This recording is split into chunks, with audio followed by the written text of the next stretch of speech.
ጊዮርጊስ ያደረገው ተአምር ነው። አንድ አሳ አስጋሪ ሰው ነበረ። መረቡንም በባህር ላይ ጣለና ብዙ አሳ ተያዘለት።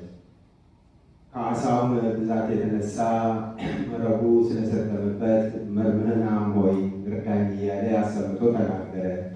በዚያም ጊዜ ኃያሉ ቅዱስ ጊዮርጊስ ቅዱስ መምህናምን በፈረሶቻቸው ላይ ተቀምጠው ወደ እሱ መጡና ቅዱስ ጊዮርጊስ ቅዱስ መምህናምን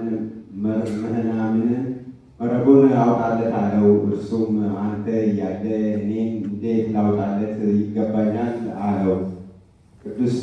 ቅዱሱም ያንተን ስም እንጂ የኔን ስም አልጠራምና አውጣለት አለው። ነገር ግን ሁለቱም ተባብረው እንደ መንጠቆ ያለ ታላቅ ብረት ወደ ባህሩ አጠለቁና አሳ የያዘውን መረቡን ከነአሳው አወጡለት። ወንድሞቼ ሆይ የኃያሉ ሰማዕት የቅዱስ ጊዮርጊስን ተራዳኢነቱን እና የክብሩን ታላቅነት አስተውሉ።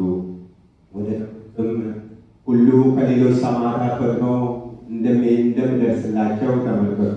ይልቁንም ቅዱስ መምህናም ቅዱስ ጊዮርጊስ ሆይ ጌታዬ በማለት እንዳከበረው ተመልከቱ።